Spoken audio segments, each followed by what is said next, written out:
नमस्कार, सुबह के 9 बजने वाले हैं। वक्त है 9 की 9 खबर का और मैं हूं आपके साथ विभा उपाध्याय। तो बिहार की सियासत से बड़ी खबर जिसके साथ अपनी इस बुलेटिन की हम शुरुआत कर रहे हैं। नीतीश कैबिनेट का विस्तार आज होने जा रहा है। 31 मंत्रियों को शपथ दिलाई जाएगी। आज वक्त 11:30 बजे का, जब ये तमाम शपथ लेते हुए नजर आएंगे। विधायक और मंत्री बनेंगे। आरजेडी कोटे से 16 मंत्री बनने जा रहे हैं। जेडीयू कोटे से बात की जाए तो 11 मंत्री बनेंगे। वहीं कांग्रेस के खाते में 2 मंत्री पद गए हैं। वहीं हम और निर्दलीय को एक एक मंत्री पद दिया गया है, यानी कि हम कोटे से 1 मंत्री बनेंगे और निर्दलीय को भी 1 मंत्री पद मिलेगा। तो ये वो फॉर्मूला है जिसे तय कर लिया गया है। ये महागठबंधन का कैबिनेट का विस्तार और ये वो पहली तस्वीर जहां पर फॉर्मूले के साथ विभाग भी जिनके जिनके हिस्से जो जाने वाले हैं वो तस्वीर भी आज ही साफ हो जाएगी। तो सूत्रों के हवाले से बड़ी खबर यह कि आज ही कई मंत्री पदभार भी ग्रहण करने वाले हैं। शपथ ग्रहण के बाद पदभार ग्रहण का कार्यक्रम भी होगा। शाम के 4 बजे का वक्त, जिसके बाद पदभार ग्रहण की तैयारियां जो हैं वो कर ली गई हैं। सचिवालय के सभी विभागों में तैयारियां पूरी कर ली गई हैं और नए मंत्रियों के स्वागत की तैयारी की गई है। सभी विभाग के प्रधान सचिव, सचिव और निदेशक ने मंत्रियों के स्वागत की तैयारियां पूरी कर ली हैं। तो आज शपथ ग्रहण और शपथ ग्रहण के बाद आज ही शाम 4 बजे के बाद विभागों के तौर पर पदभार ग्रहण इन मंत्रियों के तौर पर किया जाएगा। और अब ये जान लीजिए कि आरजेडी कोटे से कितने मंत्री बनने जा रहे हैं। तो आरजेडी कोटे से 16 मंत्री बनेंगे, जिनमें 12 नेताओं के नाम सामने आ चुके हैं। ये वो नाम हैं जिन्हें फोन कॉल आ चुका है मंत्री बनने के लिए, शपथ ग्रहण करने के लिए। तेज प्रताप यादव सबसे पहले जिनके पास ये फोन कॉल आया और तेज प्रताप यादव मंत्री बनने जा रहे हैं। ये बड़ी जानकारी अपने दर्शकों को हम दे दें। चंद्रशेखर को भी फोन कॉल मंत्री बनने के लिए और शपथ के लिए। सुरेंद्र यादव, ये वो नाम और वो तमाम नाम आपके टीवी स्क्रीन पर जो अब से थोड़ी देर बाद यानी कि 11:30 बजे जब शपथ ग्रहण की तैयारियां की गई हैं, ये मंत्री पद की शपथ लेते नजर आएंगे। एमएलसी कार्तिक सिंह को भी शपथ के लिए फोन कॉल पहुंच चुका है। 12 नेताओं के नाम सामने आ चुके हैं। हालांकि जिन बाकी नेताओं के नाम की जानकारी इन विधायकों की तरफ से या इन नेताओं की तरफ से खुलकर कुछ नहीं कहा जा रहा। इंतजार इनकी तरफ से अब भी किया जा रहा है। आलोक मेहता भी मंत्री बनेंगे, बड़ी जानकारी अपने दर्शकों को देते चलें। इजराइल मंसूरी मंत्री बनेंगे, शमीम अहमद मंत्री बनेंगे, अनीता देवी मंत्री पद की शपथ लेंगी, कुमार सर्वजीत मंत्री पद की शपथ लेंगे। साथ ही साथ समीर महासेठ को भी मंत्री बनाया जा रहा है। मोहम्मद शहनवाज भी मंत्री पद की शपथ लेते आपको नजर आएंगे। एआईएमआईएम से अलग हटकर आरजेडी में मिलना, मोहम्मद शहनवाज की भूमिका इसमें बेहद महत्वपूर्ण थी। इनका नाम भी मंत्री पद में और सुरेंद्र राम भी मंत्री बनेंगे। और हमारे सहयोगी शैलेंद्र हमारे साथ इस वक्त सीधे पटना से लाइव जुड़ गए हैं। शैलेंद्र, आज का दिन बिहार की सियासत के लिए बहुत महत्वपूर्ण, क्योंकि मंत्रिमंडल को लेकर विस्तार और विस्तार में किन्हें जगह मिलने वाली है, किनके हिस्से मंत्री पद जा रहा है, कौन सा विभाग इन्हें मिलेगा, इसका पटाक्षेप आज हो जाएगा। बिल्कुल, देखिए बिहार की सियासत के लिए ही नहीं, बिहार के लिए भी आज का दिन काफी अहम है, क्योंकि कई जो चेहरे हैं वो मंत्री पद की शपथ लेंगे और पूरी जो टीम है नीतीश कुमार की और तेजस्वी यादव की, वो पूरी टीम आज तैयार होने जा रही है। कुछ ही देर में शपथ ग्रहण समारोह होगा और ये तस्वीर हम दिखा रहे हैं राजभवन के बाहर की। अभी से ही गहमा गहमी कहा जा सकता है कि शुरू होता दिखाई यहाँ पर पड़ने लगा है। लोग यहाँ पर पहुँचने लगे हैं, जो आरजेडी के समर्थक हैं, कार्यकर्ता हैं। नगर निगम की टीम भी लगी हुई है, चूँकि आज यहाँ पर एक बड़ा समारोह होने वाला है। कुल जो जानकारी मिली है 31 लोग शपथ लेंगे, 31 मंत्री यहाँ पर शपथ लेंगे, जिन्हें पद और गोपनीयता की शपथ राज्यपाल फागू चौहान दिलाएंगे। खासतौर पर जदयू की बात कर लें तो सभी पुराने चेहरे हैं, नया कोई भी चेहरा जदयू में नहीं होगा और जो लोग पहले से थे वही लोग, सभी के सभी लोग रहेंगे। दूसरी ओर आरजेडी की बात करें तो तेजस्वी यादव ने काफ़ी इस बार कहा जा सकता है कि जो मंत्रिमंडल में उन चेहरों को रखा है जो परफॉर्म कर सकें और जो कद्दावर नेता आरजेडी के रहे हैं वैसे लोगों को तेजस्वी यादव ने रखा है। जैसे सुरेंद्र यादव काफ़ी सीनियर विधायक रहे हैं, रामानंद यादव भी कई बार चुनाव जीत करके आए हैं, अनीता देवी की बात करें तो वो पहले से मंत्री रह चुकी हैं, आलोक मेहता भी पहले से मंत्री रह चुके हैं। उसके साथ जितने भी चेहरे हैं कहीं ना कहीं उन चेहरों को चुना गया है जो काम करें। चंद्रशेखर की बात कर लें तो वो भी पहले आपदा मंत्री रह चुके हैं और कद्दावर नेता माने जाते हैं, अपने क्षेत्र के कई बार विधायक रह चुके हैं। तो कुल मिला के कहा जा सकता है कि जब सरकार महागठबंधन की बनी थी तो ये हर लोग जानना चाहता था कि कौन चेहरा होगा, कौन कौन मंत्रिमंडल में शामिल होगा। कई के नाम सामने आए, लेकिन अब सब लगभग जो सूची है वो तैयार हो चुकी है, सब लोग सबका नाम भी जान गए हैं। शैलेंद्र, तो ये मानकर चलें कि जोश और तजुर्बा दोनों का सम्मिश्रण इस बार इस कैबिनेट में आपको नजर आएगा, इस मंत्रिमंडल में आपको नजर आएगा। लेकिन आरजेडी की तरफ से जहां पर इन नामों को लेकर के बैलेंसिंग की तस्वीर नजर आती है, जेडीयू की अगर हम खास तौर पर बात करें तो जेडीयू में उपेंद्र कुशवाहा का नाम भी मंत्री पद में शामिल होने वाले लोगों के तौर पर चर्चा में शामिल था। लेकिन ऐसा आखिर क्या हुआ कि वो इससे दूर हो गए या फिर इनका नाम इससे दूर हो जाता है?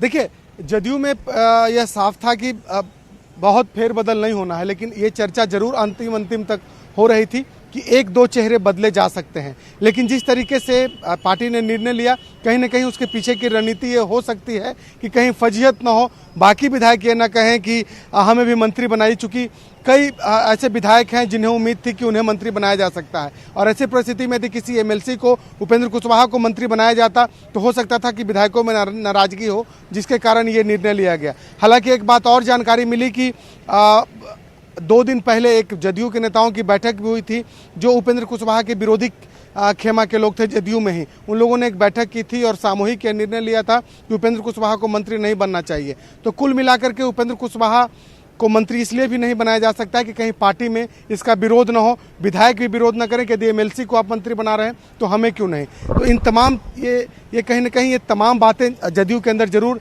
थी, जिसके कारण ये पार्टी ने निर्णय लिया, नीतीश कुमार ने निर्णय लिया कि जो पुराने चेहरे हैं सब वही चेहरे रहेंगे। और बस तैयारी यहाँ पर हम दिखा रहे थे राजभवन के बाहर की जो तैयारी है कि किस तरीके से थोड़ी ही देर के बाद 11:30 का समय तय है, लेकिन 10 से 10:30 बजे तक जितने भी लोग हैं वो सब यहाँ पहुँचने शुरू हो जाएंगे। सभी को बिल्कुल, तो राजभवन के बाहर देखिए ये वो तैयारी है जो कर ली गई है और 11:30 बजे का वक्त है जब यहाँ पर शपथ लेने के लिए 31 मंत्री जिनके नामों का चयन अब जेडीयू, आरजेडी, कांग्रेस, हम और निर्दलीय के तौर पर किया जा चुका है। ये लिस्ट भी नीतीश कुमार के पास मौजूद है। बहुत बहुत शुक्रिया शैलेंद्र इस तमाम जानकारी के लिए। तो गहमा गहमी की शुरुआत देखिए शुरू हो चुकी है और ये तस्वीरें हम अपने दर्शकों तक लगातार पहुंचा रहे हैं। बिहार की सियासत जो हमेशा गर्म रहती है, इस वक्त इन तस्वीरों के जरिए आप समझ सकते हैं कि यहाँ पर ये मंत्रिमंडल का विस्तार और ये पहला मंत्रिमंडल विस्तार है जिस पर सबकी निगाहें टिकी हैं। और इसी मंत्रिमंडल विस्तार के साथ यानी इसी टीम के साथ बिहार के विकास को रफ्तार देने की कोशिश की जाएगी। और ये रफ्तार कितनी तेज होगी, किस तरीके से काम करेगी, किस तरीके से परफॉर्म करेगी, इस पर भी सबकी निगाहें टिकी हुई हैं। बहुत बहुत शुक्रिया शैलेंद्र। और सूत्रों के हवाले से बड़ी खबर यह कि अवध बिहारी चौधरी स्पीकर बनने जा रहे हैं। जी हां, अवध बिहारी चौधरी स्पीकर बनेंगे। स्पीकर की भूमिका उनकी तरफ से निभाई जाएगी। विधानसभा अध्यक्ष का पद आरजेडी के खाते में रहेगी। आपको बताते चलें कि गृह विभाग और स्पीकर ये 2 पद थे जिसकी डिमांड आरजेडी की तरफ से की गई थी, लेकिन गृह विभाग नीतीश कुमार ने अपने पास ही रखा है, जिसमें उनकी तरफ से जो जानकारी सूत्र दे रहे हैं ये हवाला दिया गया कि शुरुआत से लेकर आज तक ये गृह विभाग उन्हीं के खाते में रहा, उन्हीं के पास रहा और इसे उनके पास ही रहने दिया जाए। ऐसी परिस्थिति में स्पीकर का पद और ये सीधे तौर पर आरजेडी के खाते में जाता हुआ अवध बिहारी राष्ट्रीय जनता दल से आते हैं और इनके नाम की चर्चा पुरजोर तरीके से स्पीकर के तौर पर महागठबंधन में आरजेडी सबसे बड़ी पार्टी है। अवध बिहारी चौधरी लालू प्रसाद यादव के समय से ही पार्टी से जुड़े हुए हैं। अवध बिहारी सीवान सदर से आरजेडी के विधायक हैं, 6वीं बार विधायक बनकर आए। राबड़ी सरकार में शिक्षा मंत्री के तौर पर भी इन्होंने अपनी महत्वपूर्ण भूमिका अदा की थी। आरजेडी के सीनियर नेताओं में इनकी गिनती होती है। 2020 से पहले अवध बिहारी चौधरी साल 1985, 1990, 1995, 2000 और फरवरी 2005 की बात करें तो यहां के बिहार विधानसभा चुनाव में जीतकर विधानसभा पहुंच चुके हैं।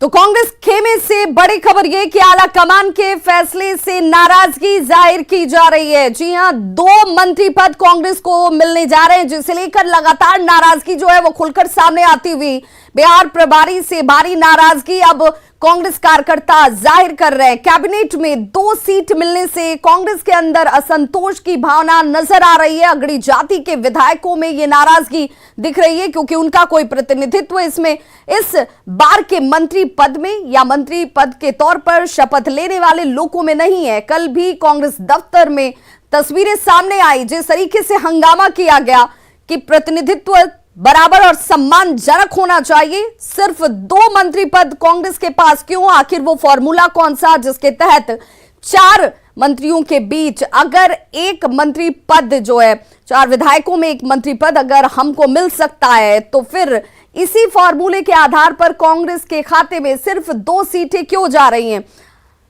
संवाददाता संजय हमारे साथ इस वक्त ज्यादा जानकारी के साथ फोन लाइन पर जुड़ गए पटना से। संजय, इस वक्त कांग्रेस खेमे की ये नाराजगी और अगड़ी जातियों में खास तौर से नाराजगी, इसका कोई असर आने वाले समय में नजर आएगा क्या? देखिए विभा, सबसे बड़ी बात है कि आने वाले दिनों में क्या असर पड़ेगा इसका ये कहना कुछ भी अभी प्रीमेच्योर होगा, लेकिन निश्चित तौर पर गहरी नाराजगी है कांग्रेस के अंदर। और खासकर जो नाम चल रहे थे उसमें सीएलपी लीडर का था, प्रदेश अध्यक्ष का था और दूसरी अगली जाति के जो विधायक थे वे दावेदार बने हुए थे। और ये बात सही है कि जो 2 नाम है इसकी भी चर्चा चल रही थी और एक जो सीट है वो माइनॉरिटी को जाएगा और एक दलित जाति को जाएगा। ये जो डिवाइड था ये पहले से तय था, लेकिन सबसे बड़ी बात है कि कांग्रेस ने कहा है कि जब हम पार्टी को 4 विधायकों पर एक सीट में एक मंत्री पद मिल रहा है तो ऐसे में कांग्रेस के पास 19 विधायक है और कम से कम 4 मंत्री पद मिलना चाहिए था। एक बड़े नेता ने, कांग्रेस के बड़े नेता ने न्यूज 18 से बातचीत की, उन्होंने कहा कि कम से कम 4 सीट तो हम लोग 4 मंत्री पद मानकर हम लोग चल रहे थे कि 4 तो मिलेगा, लेकिन तेजस्वी यादव ने 2 ही का ऑफर किया था। ऐसे में भक्तचरण दास सीधे चले गए थे वहां डील करने के लिए, लेकिन इसमें कांग्रेस के जो बिहार के नेता थे उनको गौण रखा गया। और निश्चित तौर पर अगर कांग्रेस के बिहार स्तर के नेता जाते तो निश्चित तौर पर मंत्रियों की संख्या बढ़ सकती थी, लेकिन केवल 2 ही पद पर कांग्रेस के अंदर बेहद नाराजगी दिख रही है। संजय, लेकिन संजय वो तस्वीरें भी और वो जानकारी भी हमने अपने दर्शकों को दी थी जिसमें जब महागठबंधन की सरकार बनने जा रही थी उस वक्त कांग्रेस ने सीधे तौर पर कहा था कि कोई शर्त नहीं रखी गई है, बिना शर्त हम इस सरकार को समर्थन देने जा रहे हैं। और ऐसे में 2 मंत्री पद मिलना और उसके बाद नाराजगी का जाहिर करना कहीं ना कहीं कांग्रेस के अंदर कांग्रेस के लिए परेशानी खड़ी कर सकता है। देखिए निश्चित तौर पर कल भी जो तस्वीर सामने आई थी विभाग कांग्रेस मुख्यालय सदाकत आश्रम में जिस तरीके से असंतोष भर का और जो कार्यकर्ता थे वो गाली गलौज तक पर उतर आए थे, वैसे में ये माना जा रहा था कि कांग्रेस के अंदर नाराजगी, चूंकि विधायक 19 है और मंत्री पद केवल 2 और कांग्रेस में सबसे ज्यादा असमंजसता की स्थिति थी। और यही तस्वीर अब धीरे धीरे खुलकर सामने आने लगी है। देखना होगा आने वाले दिनों में कांग्रेस की जो गहरी नाराजगी है ये किस रूप में निकलकर सामने आती है। लेकिन फिलहाल आने वाले वक्त में कांग्रेस के लिए खुद के लिए अपने पार्टी में नेताओं को और विधायकों को एकजुट रख पाना और उनके साथ आगे बढ़ पाना ये बड़ी बात नजर आएगी और चैलेंजेस बहुत सारे नजर आएंगे। बहुत बहुत शुक्रिया संजय तमाम जानकारी के लिए आपका। और सूत्रों के हवाले से बड़ी खबर, बारी बारी से मंत्री को नहीं दिलाई जाएगी शपथ, एक साथ 5 से 6 मंत्रियों को शपथ दिलाई जाएगी। जो बड़ी जानकारी इस वक्त सामने आ रही है यानी कि 11:30 बजे राजभवन में जब मंत्रियों की तरफ से शपथ लिया जाएगा तो यहां एक एक करके मंत्री शपथ लेते नजर नहीं आएंगे। एक साथ 5 से 6 मंत्रियों को शपथ दिलाई जाएगी और ये एक साथ होगा। राजभवन में शपथ को लेकर के ये निर्देश दिया गया है। राजभवन की सुरक्षा व्यवस्था इसके मद्देनजर इस वक्त कड़ी कर दी गई है, चौकस कर दी गई है। राजभवन की सुरक्षा को बढ़ा दिया गया है। वक्त 11:30 बजे का जब एक साथ यहां पर 5 से लेकर 6 मंत्रियों को शपथ दिलाई जाएगी। तो सूत्रों के हवाले से बड़ी जानकारी, राजभवन से यह निर्देश जारी हुआ है जिसमें एक एक करके शपथ मंत्रियों का नहीं होगा। एक साथ 5 से 6 मंत्री शपथ लेते हुए नजर आएंगे। और संवाददाता रजनीश हमारे साथ इस वक्त ज्यादा जानकारी के साथ फोन लाइन पर पटना से जुड़ गए हैं। रजनीश, 5 से 6 मंत्रियों को एक साथ शपथ दिलाने के निर्देश के पीछे वजह? देखिए, बिल्कुल इससे पहले भी ऐसा होता रहा है और कल ही राज्यपाल ने सहमति देते समय ऐसा कहा है कि एक साथ सभी को बारी बारी से जो है शपथ दिलाना जो है संभव नहीं है, क्योंकि राज्यपाल जो है अस्वस्थ चल रहे हैं इन दिनों कई महीनों से। तो राज्यपाल ने ये कहा है कि जितने भी मंत्री हैं वो कतार में रहेंगे और एक साथ 5 से 6 जो मंत्री हैं उनको एक साथ शपथ दिलाया जाएगा। नाम आते ही सभी कतारबद्ध हो जाएंगे और 5 से 6 मंत्रियों को शपथ दिलाया जाएगा। बता दें आपको 2019 में भी ऐसा देखने को मिला था और इससे पहले ये जा रहा है कि ऐसा हुआ तो लोग के की बचत भी होगी और राज्यपाल जो है उनको ज्यादा तक खड़ा नहीं जाना पड़ेगा।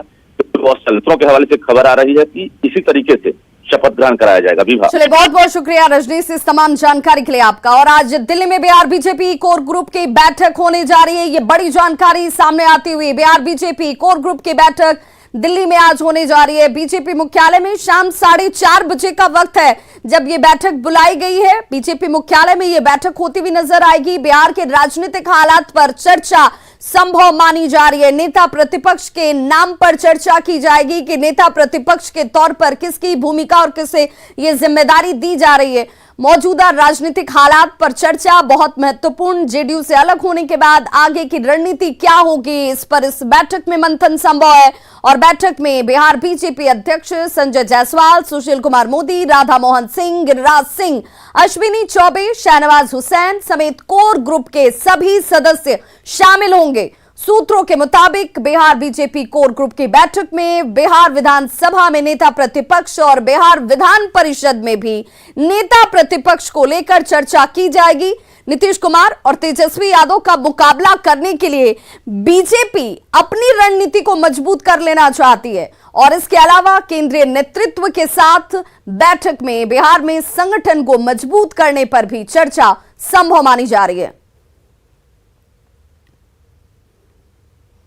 महागठबंधन की सरकार पर बीजेपी ने जमकर निशाना साधा है। बीजेपी प्रवक्ता शहनवाज हुसैन का बयान इस वक्त सामने, जिसमें जनता ने उन्हें बीजेपी के साथ मैंडेट दिया था। प्रधानमंत्री नरेंद्र मोदी की वजह से बिहार में जीत हासिल हुई थी। नीतीश कुमार ने जनादेश का अपमान किया है। सरकार का जो है वो आज विस्तार हो रहा है सर, कैसे देखते हैं सर इसे? विस्तार कहाँ हो रहा है?